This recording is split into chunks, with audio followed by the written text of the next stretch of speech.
প্রথমবার নির্বাচিত দলীয় সংসদ সদস্যদের সংসদীয় কার্যক্রম, বিল, বাজেট, স্থায়ী কমিটির কাজসহ বিভিন্ন বিষয়ে ধারণা দিতে বিএনপির দুদিনের প্রশিক্ষণ কর্মশালা চলছে। শেষ দিনের কর্মসূচি শুরু করেছে বিএনপি। রাজধানীর গুলশানে বিএনপি চেয়ারপারসনের কার্যালয়ে আছেন সহকর্মী মোহাম্মদ হোসাইন। বিস্তারিত জানবো তার কাছে।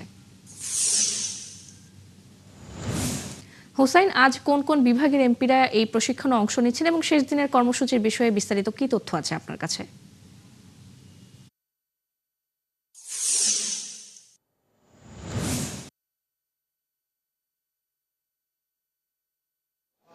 ফারজানা, আপনি জানেন যে 12ই মার্চ সংসদের প্রথম অধিবেশন বসতে যাচ্ছে। রাষ্ট্রপতি অধিবেশন ডেকেছেন।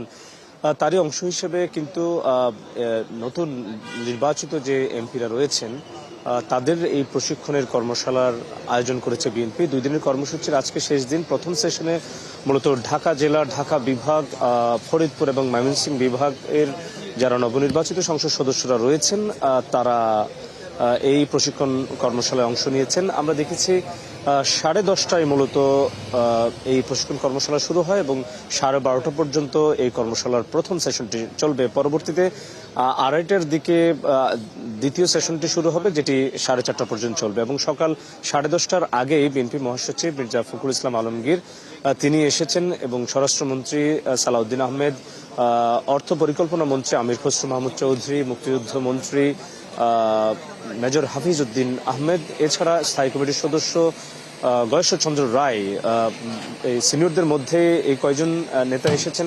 পাশাপাশি তথ্যমন্ত্রী এসেছেন, প্রধান চিফ হুইপ যিনি সংসদের তিনি এসেছেন এবং প্রশিক্ষণ কর্মশালা চলছে। আপনি জানেন যে আসলে 297 সংসদ সদস্যের মধ্যে 219 জনই কিন্তু এবারে একেবারে নতুন, যাদের বলা যায় যে কোনো ধরনের অভিজ্ঞতা নেই।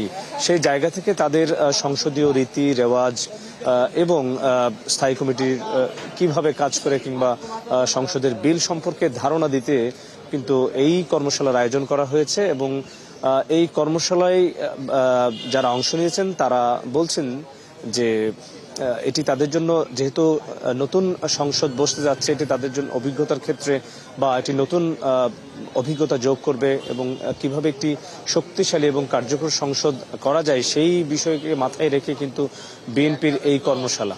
তো এর গতকালকেও কিন্তু কর্মশালা ছিল, সেখানে বিএনপির স্থায়ী কমিটির সদস্য সালাউদ্দিন আহমেদের সাথে কথা বলার সুযোগ হয়েছিল। তিনি আমাদেরকে যেমনটা জানিয়েছেন, তিনি বলেছেন যে একটি শক্তিশালী সংসদ তারা গড়ে তুলতে চান এবং বিগত সংসদে যে ধরনের সংসদ সম্পর্কে মানুষের ধারণা ছিল সেই ধারণা তারা আমূল বদলে দিতে চান। তো মূলত সংসদীয় রীতি রেওয়াজ এবং সংসদের নানা ধরনের বিল এবং স্থায়ী কমিটি কিভাবে কাজ করে সেসব বিষয়ে মূলত ধারণা দেওয়ার জন্যই তাদের এই কর্মসূচি, নতুন সংসদ সদস্যদের নিয়ে বিএনপির কর্মসূচি। তো এখনো পর্যন্ত চলছে। বিএনপি নেতাদের কেউ বেরিয়ে এসে কথা বললে আমরা নিশ্চয়ই পরবর্তীতে আপনার মাধ্যমে জানাতে পারব। ধন্যবাদ হোসাইন, আমরা পরবর্তীতে আপনার সাথে আবারও যুক্ত হব। দর্শক, গুলশানে বিএনপি চেয়ারপারসনের কার্যালয় থেকে যুক্ত হয়েছিলেন সহকর্মী মোহাম্মদ হোসাইন।